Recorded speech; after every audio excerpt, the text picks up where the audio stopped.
मैं आईजी गढ़वाल राजीव स्वरूप, नोडल अधिकारी श्री चारधाम यात्रा उत्तराखंड।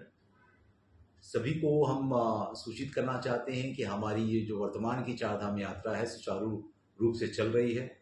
यात्रियों की सुरक्षा हेतु समुचित प्रबंध किए गए हैं, उनकी सुगमता हेतु समुचित प्रबंध किए गए हुए हैं। किसी तरह की कोई भ्रामक न्यूज़ में आप विश्वास कतई ना करें।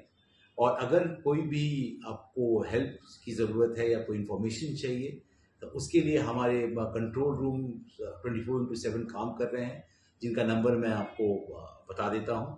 हमारा कंट्रोल रूम का मोबाइल नंबर है 9897846203 और हमारा लैंडलाइन नंबर है 013527144484।